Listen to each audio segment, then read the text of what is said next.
Bom dia, irmãos. Estamos aqui para fazer esta gravação que tem como propósito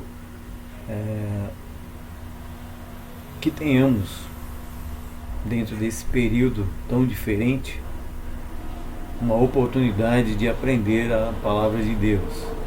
Então nós estamos aqui com um desafio colocado lá no WhatsApp, no grupo EBD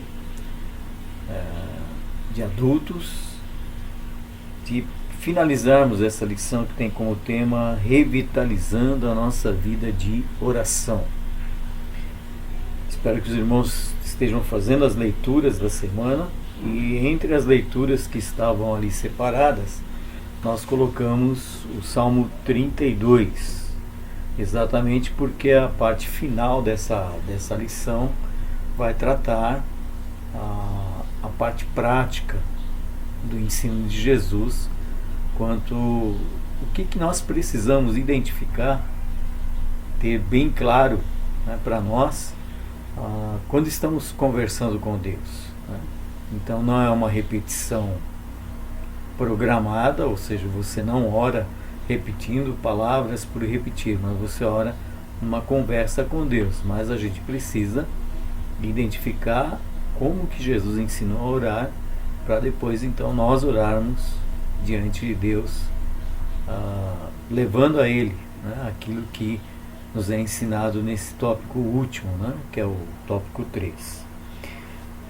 Então vamos lá, o irmão pode abrir a sua Bíblia no Salmo de número 32 e acompanhe a leitura, para que nós possamos então só fazer uma que a gente chama de relembrar o que vimos e entrar no que vamos estudar. Eu mandei algumas perguntas para os irmãos no WhatsApp. Se você tentou responder, aí você vai comparar com aquilo que vamos partilhar, se tem semelhança, né, se há algo que você, quem sabe, quer depois compartilhar ali pelo WhatsApp mesmo, né? Então eu sempre digo que se você quer mandar algo, você pode enviar diretamente para o meu WhatsApp, e aí eu publico no grupo EBD. Vamos lá, Salmo 32. Bem-aventurado aquele cuja iniquidade é perdoada, cujo pecado é coberto. Bem-aventurado o homem a quem o Senhor não atribui iniquidade e em cujo espírito não há dolo.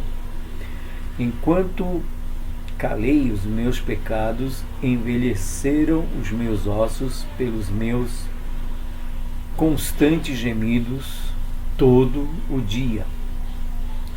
Porque a tua mão pesava dia e noite sobre mim, e o meu vigor se tornou em sequidão de estio. Confessei-te o meu pecado e a minha iniquidade não mais ocultei. Disse: confessarei ao Senhor as minhas transgressões, e tu perdoaste a iniquidade do meu pecado. Sendo assim, todo homem piedoso te fará súplicas em tempo de poder encontrar-te. Com efeito, quando transbordarem muitas águas, não o atingirão. Tu és o meu esconderijo. Tu me preservas da tribulação e me cercas de alegres cantos de livramento. Instruir-te-ei e te ensinarei o caminho que deves seguir, e sob as minhas vistas te darei conselho. Não sejas como o cavalo ou a mula, sem entendimento, os quais com freios e cabrestos são dominados, de outra sorte não te obedecem. Muito sofrimento terá de ouvir o ímpio, mas o que confia no Senhor, a misericórdia o assistirá. Alegrai-vos no Senhor e regozijai-vos, ó justos.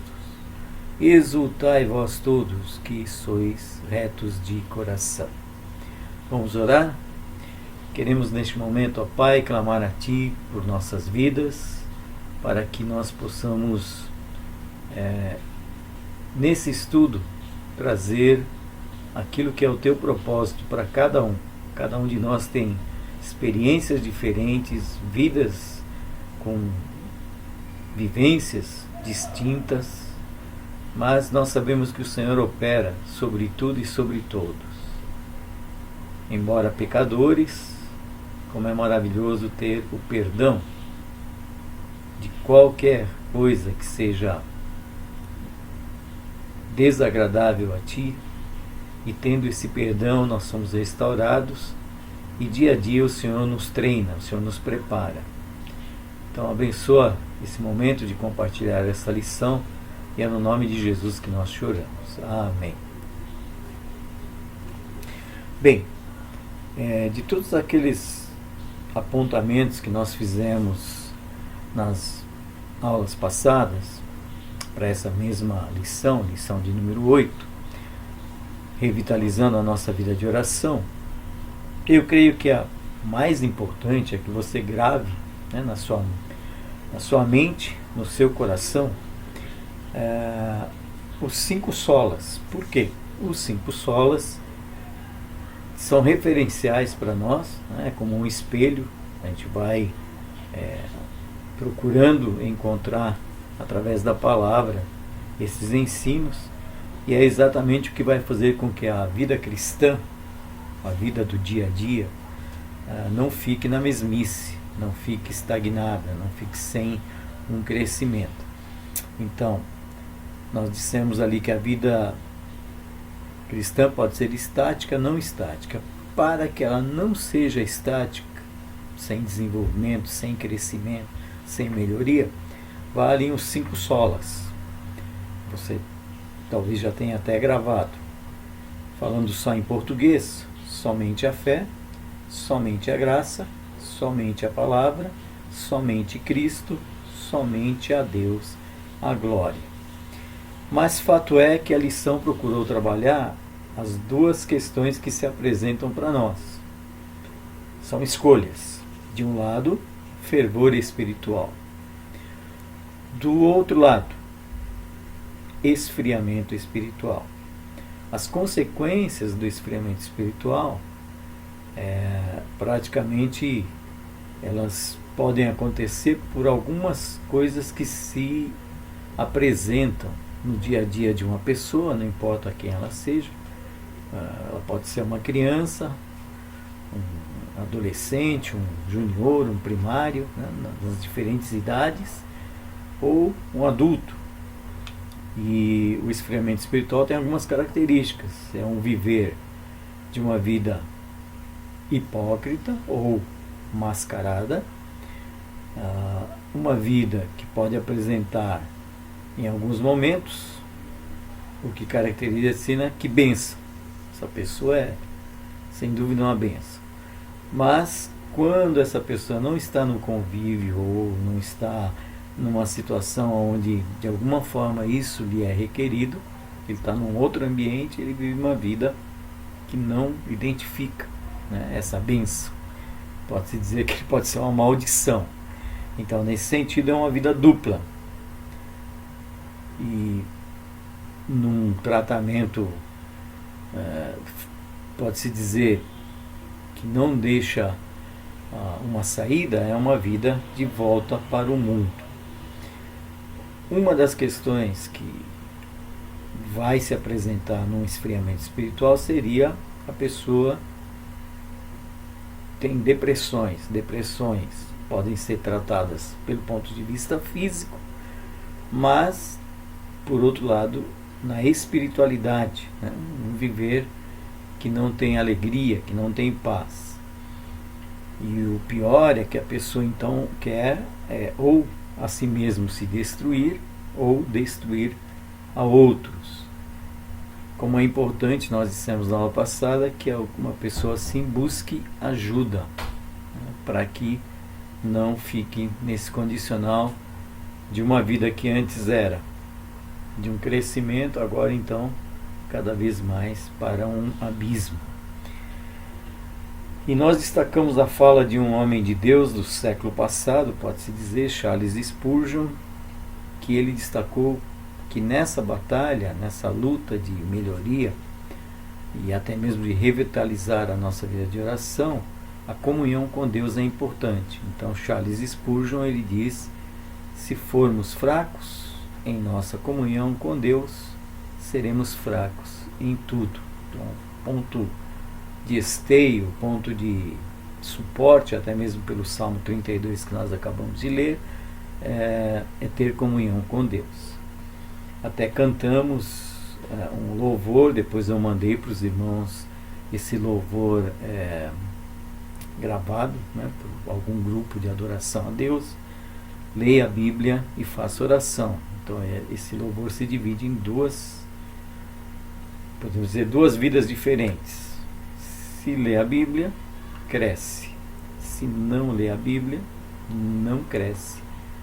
Espiritualmente, podemos dizer que tem reflexo em qualquer outra vertente da vida do ser humano que se dispõe a seguir a Cristo. O ponto 1 tratou como não orar, né? E nós chamamos isso de um efeito negativo, subdividido em dois temas. O primeiro era o exibicionismo espiritual, que eu resumi aqui para essa aula: não usar a oração para se autopromover.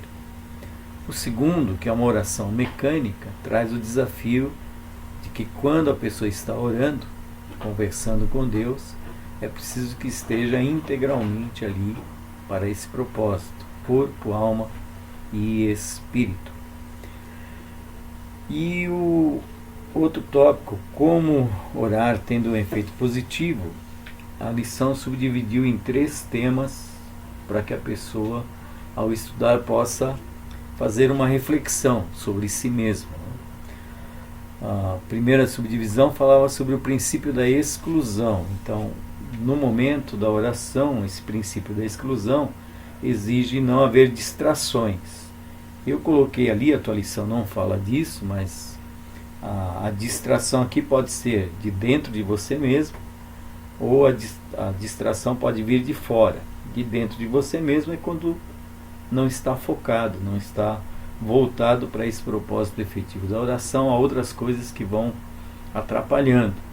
O de fora é quando não se escolhe um ambiente adequado, né? Então, ou o telefone toca, ou alguém te chama, então pode atrapalhar esse momento de oração. Então pense um pouco sobre isso e verifique se você tem desenvolvido algo que te leve a esse momento de oração efetivo sem nada que atrapalhe. O princípio da percepção, que foi a nossa leitura lá em Mateus capítulo 6, procura trazer a nossa lembrança, e há outros textos bíblicos, como João 14,16, que falam exatamente do que?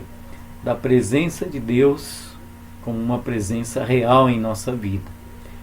E para isso, então, a promessa que está em João 14,16 é o Senhor Jesus prometendo que mandaria o Consolador. Ele iria, mas ele mandaria o Consolador. Então isso é importante, né, quando a gente procura estar ao conversar com Deus, saber que Ele está presente conosco, né? Ele é real na minha vida, Ele não é apenas uma teoria, ou não é, como muitos dizem, uma energia, ou alguém que é superior a nós, parece que não está conosco. A última subdivisão, como orar, que nós colocamos aqui como efeito positivo, é a confiança, a fé, não duvidar, estar certo de que Deus Ele vai operar a sua vontade soberana para nós. Nesses dias que nós estamos enfrentando, na verdade não somos só nós brasileiros, mas o mundo inteiro está enfrentando diferentes maneiras de tratar esse problema, e cada um deles tem suas consequências, né? Então, às vezes nós ficamos tomando ciência, tomando conhecimento do que está acontecendo com os empresários, do que está acontecendo com os moradores de rua. Então nós começamos a notar como as pessoas não têm aonde colocar a sua confiança. consequentemente há desespero, mas é interessante que Deus levanta pessoas. Então eu estava vendo uma reportagem numa favela, não sei se era em São Paulo, se era no Rio, onde nós podemos dizer que Deus tocou no coração de várias pessoas que têm condições melhores de alguém que está numa favela, ali sem poder sair, sem comida, e essas pessoas providenciaram, né, algo que pudesse fazer com que eles se alimentem fisicamente. E nesse sentido, a reportagem não falava nada, mas certamente Deus é poderoso para levar pessoas também que não só entreguem aquele alimento físico para eles, mas leve o amor de Deus, a mensagem de Deus, seja por um folheto ou talvez por uma palavra. Então, nesse processo, por exemplo, a nossa oração é importante, estar orando por essas pessoas. E é exatamente o que o último tópico da lição vai abordar, né? Esse último tópico tem o tema O Pai Nosso. Se você notou, ele se divide em 5 partes. A primeira, Pai Nosso que estás nos céus. A segunda, santificado seja o teu nome. A terceira, venha a nós o teu reino. A quarta, seja feita a tua vontade. E após essas 5 subdivisões, a última parte, que é uma parte que nós também vamos rapidamente aqui abordar, pontuando o que é importante, e você lendo, estudando a lição, observando os versículos, você vai encontrar o que a gente pode chamar de base bíblica para essa atitude. O último aspecto aqui é nossa dependência de Deus, em todos os sentidos. Então vamos lá. As perguntas que eu enviei foram 6 perguntas, e cada uma delas, à medida que você talvez tenha respondido, você vai poder ver que vai de encontro a essa subdivisão da própria lição. Então a primeira pergunta foi: o que a invocação na abertura do Pai Nosso nos ensina sobre a oração? Invocação é a maneira pela qual você, numa conversa, né, se você quer fazer uma invocação, você pode usar o nome da pessoa, ou talvez um apelido, né? Quando há um apelido, muitas vezes são colocados esses apelidos. Quando eu era adolescente, entre o grupo de estudantes do colégio, eles me chamavam de índio. Então essa invocação, quando ela era dita, não tinha outro lá na sala de aula que tivesse as características que eu tinha. Então era uma invocação de chamado, ou para pedir algo, ou para dizer algo. Então é uma característica que talvez você também já tenha vivenciado. Então quando você começa essa oração, como foi a nossa leitura no início, né? Pai nosso que estás nos céus, isso traz para nós alguns atributos de Deus. Então, os atributos de Deus, quando nós estudamos a Bíblia, do Gênesis ao Apocalipse, um deles é que Deus é infinito. Em contrapartida, nós humanos somos finitos, não temos infinitude. Ou seja, Ele é eterno e nós não, do ponto de vista físico aqui, né? Então, se nós somos finitos e Ele é infinito, Ele é grandioso, Ele é poderoso, os salmistas falam no seu compartilhar conosco sobre as suas vivências que Ele é maravilhoso, né?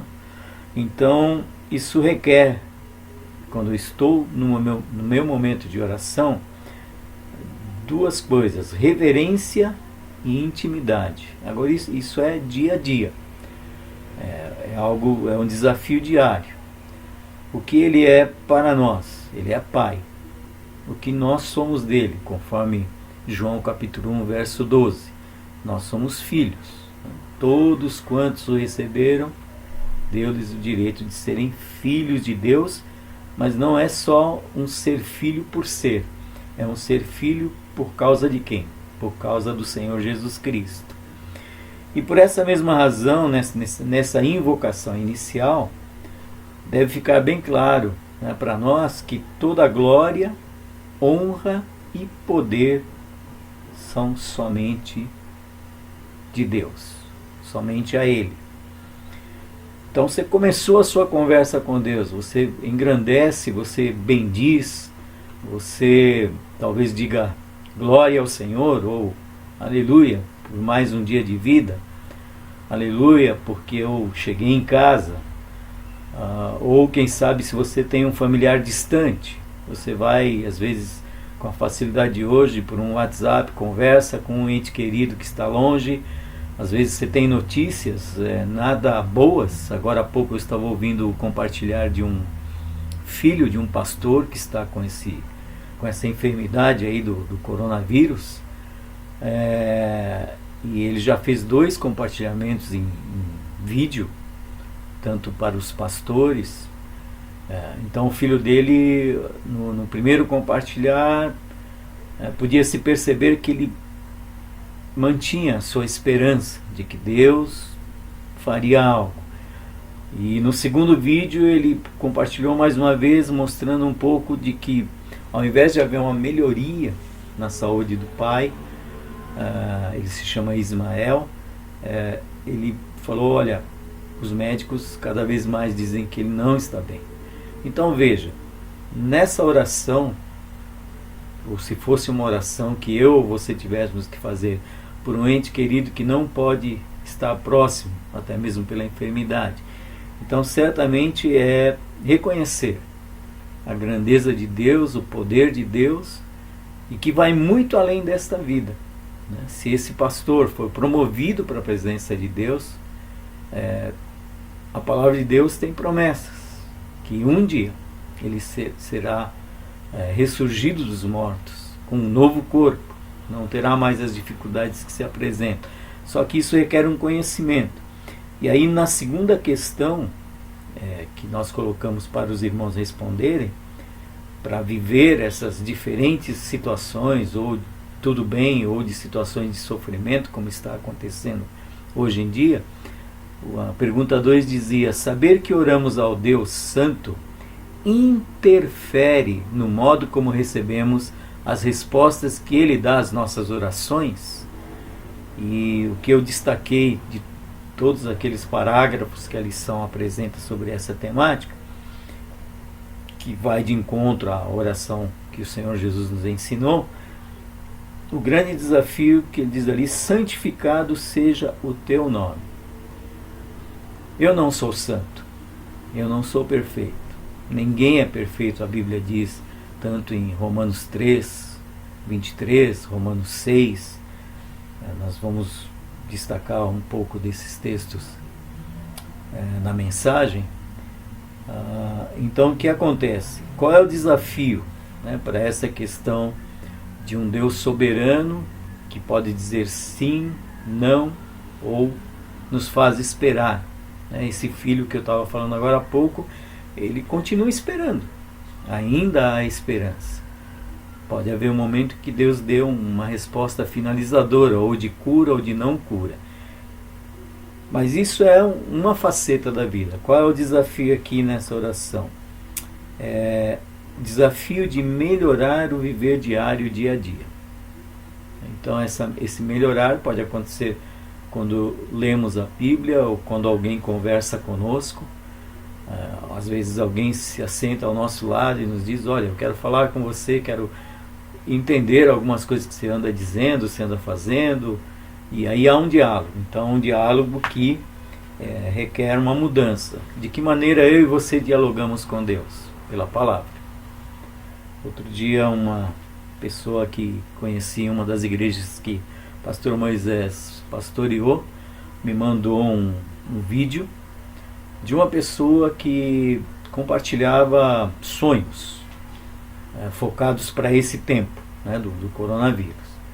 E a pergunta dessa irmã para mim foi assim: pastor, o que você acha disso? Essa pessoa está revelando sonhos que ela aponta. Então eu expliquei a ela que, na minha maneira de ver, a nossa vida não é e jamais deveria ser orientada por sonhos, porque a palavra de Deus diz lá em Hebreus capítulo 1 que a maneira pela qual Deus fala conosco é por meio de Jesus Cristo.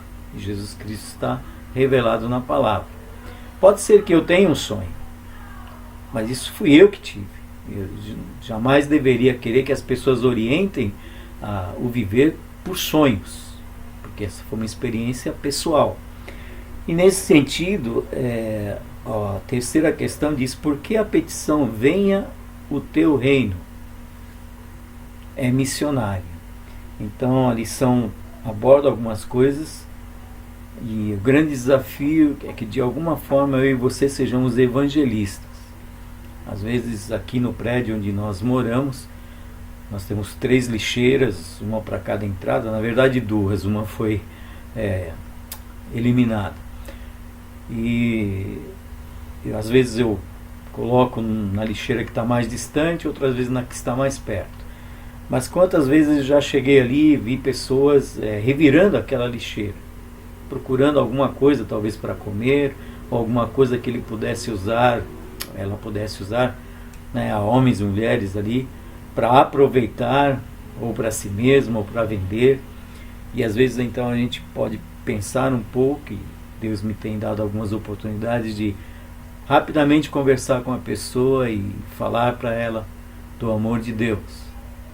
Falar que Jesus Cristo a ama, que ela está procurando algo ali, mas Jesus Cristo veio até ela e a ama, e então a pessoa para prestar atenção. Então é um momento de evangelizar, e você pode identificar se a gente está apontando aqui por esse ensinamento, né, de que venha o teu reino.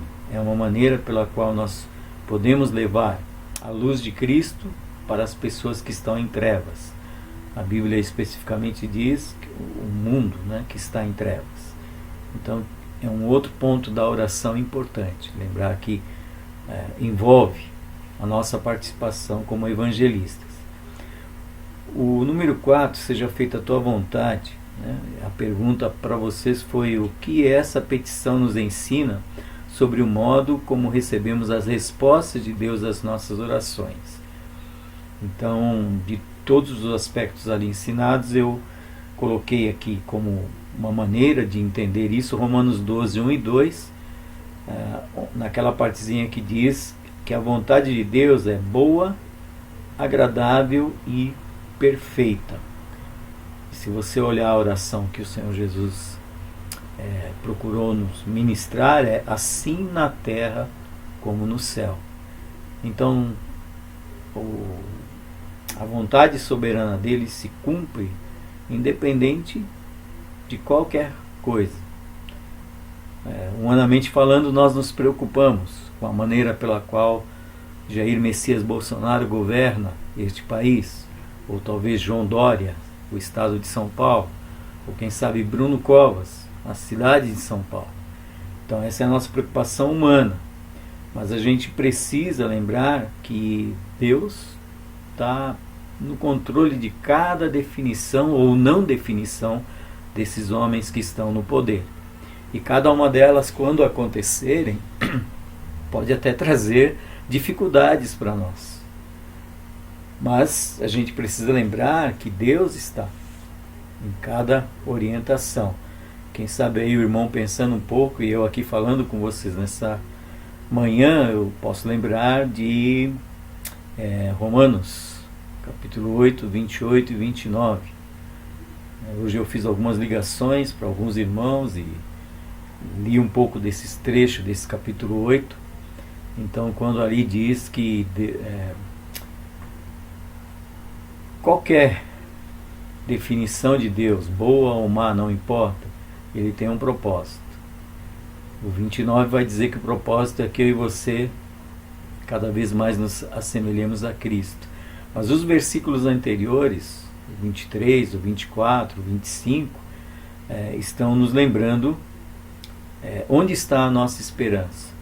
A nossa esperança está sempre em Cristo Jesus, por meio dele, por ele e para ele. Então é por isso que quando se diz que a vontade de Deus é boa, agradável e perfeita, e você lembra da oração sacerdotal, assim na terra como no céu, então é porque ele vai sempre nortear a minha vida e a tua, conforme o seu querer. E para isso ele nos dá mais suporte. A pergunta 5 diz: o pão nosso de cada dia dá-nos hoje. Então, se você pensar, que necessidades, humanamente falando, nós temos? Sim, eu preciso, né, do pão de cada dia. Mas aqui ele está falando do pão espiritual. Então aqui a gente tem a necessidade de ter um aprendizado para saber que, quando diz aqui, o pão nosso de cada dia dá-nos hoje, e a pergunta era, o que essa petição tem a ver com uma vida de contentamento? Então é o desafio de, diferentemente do mundo, o mundo sem Deus, sem Jesus, vai lutar. Como alguém diz, não importam os meios, o que importa é que ele chegue aonde quer. Então você está vendo hoje no nosso país muitas pessoas que não se preocuparam com os meios pelos quais usaram para chegar ou para ter o que queriam, e hoje tem consequências nas vidas dessas pessoas. E para nós também não é diferente, né? Então esse é o desafio que temos. Eu coloquei aqui que para essa pergunta o desafio da moderação fortalecida pela confiança, pela humildade diante de Deus. Deus é amor, sim, mas Deus também é um Deus santo e é um Deus de poder.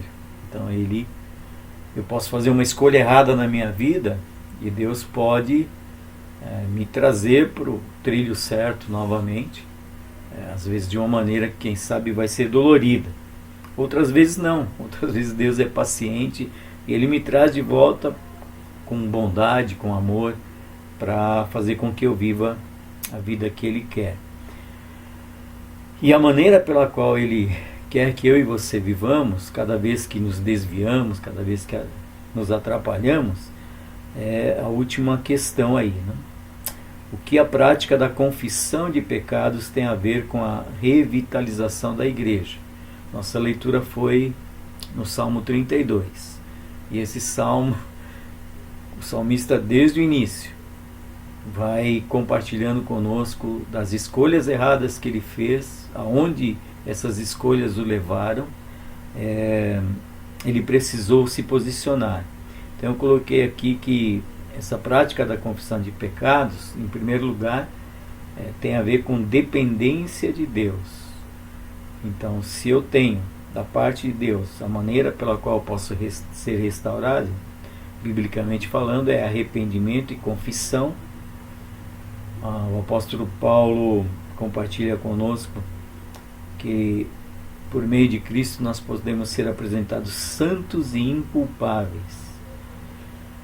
Mas aí vem uma questão que talvez você e eu podemos pensar, né? A lição fala um pouquinho, se eu estou diante de Deus, Ele sabe as minhas necessidades materiais. Sabe também das minhas necessidades nos meus relacionamentos. Nós somos diferentes. Você está vendo hoje em dia, por meio das mídias sociais, quantas divergências há por publicações que são feitas, por maneiras como o telejornalismo apresenta algumas coisas. O mesmo assunto é apresentado com enfoques diferentes. Agora, olhando para a nossa vida com Deus, a única maneira pela qual nós vamos nos achegar a Ele é por aquilo que seria, que o salmista compartilhou conosco no Salmo 32, quando ele diz lá, somente quando ele confessou os seus pecados, ele teve paz. Somente quando ele confessou os seus pecados, ele pôde enxergar de novo qual era o encaminhamento de vida que ele precisava fazer diante de Deus, agradável certamente a ele. Então, uma grande dificuldade que nós temos, e o salmista não entra nos detalhes, mas talvez eu e você possamos identificar isso, quem sabe, no nosso dia a dia.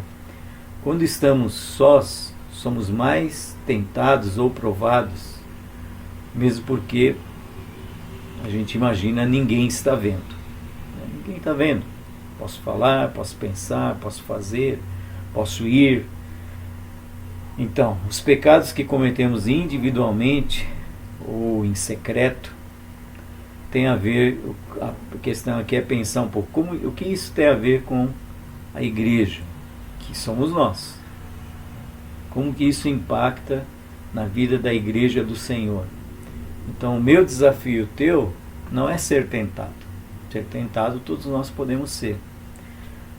O nosso desafio é não sucumbir, né? Não cair, ou não pecar.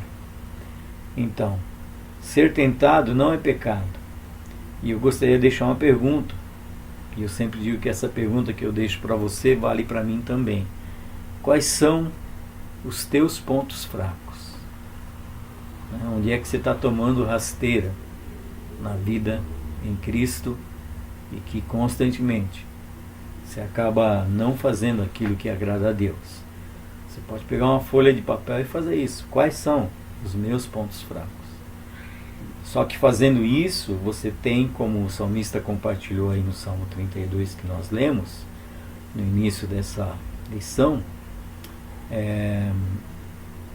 quando ele diz ali, o início dele é: bem-aventurado aquele cuja iniquidade é perdoada, cujo pecado é coberto. Só que conforme ele vai avançando, depois que ele identifica o que traz felicidade, o que é bem-aventurança, ele começa a detalhar o que é difícil para ele, né, diante de Deus. E quando ele identifica o que não está sendo bom, não está agradando a Deus, ele compartilha que a maneira como ele teve restauração é no verso 5: confessei-te o meu pecado. Detalhadamente. Não apenas dizer perdoa o meu pecado, mas identificar o que aconteceu, como, quando, com quem. E essa confissão é que traz restauração. Tanto é que o salmista identifica que nessa oração, nesse achego com Deus, ele diz no verso 7: tu és o meu esconderijo, tu me preservas da tribulação. Então Deus sabe até que ponto, de que maneira ele vai tratar. Ele trata conforme o seu querer cada pessoa. Para alguns ele dá uma nova oportunidade, para outros não. Então isso é soberania de Deus. De qualquer maneira, o último verso ele finaliza dizendo: alegrai-vos no Senhor e regozijai-vos, ó justos, exultai, vós todos que sois retos de coração. Então você vê que a finalização dele é um pouco parecida com o início. A bem-aventurança, a alegria só, pode-se dizer, só vai nos acompanhar, só vai estar conosco à medida que nos rendemos diante dele. Então, essa lição, de alguma forma, trouxe isso para nós, né, revitalizando a nossa vida de oração.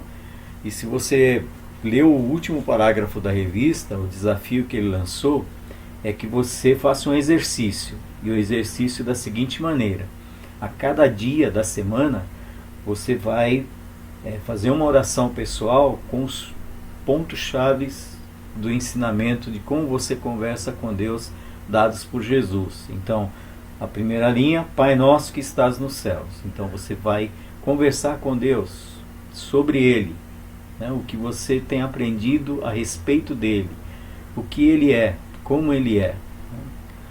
Então, depois, o segundo aspecto vai trabalhar um pouco mais esse como Ele é e como que Ele quer que eu seja, né? Santificado seja o teu nome.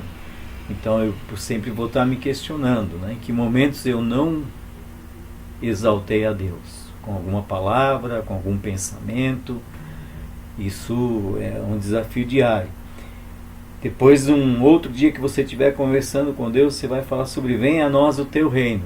Na aula nós falamos que isso me desafia e te desafia a ser evangelista. Então é uma outra coisa prática que você pode fazer na tua vida.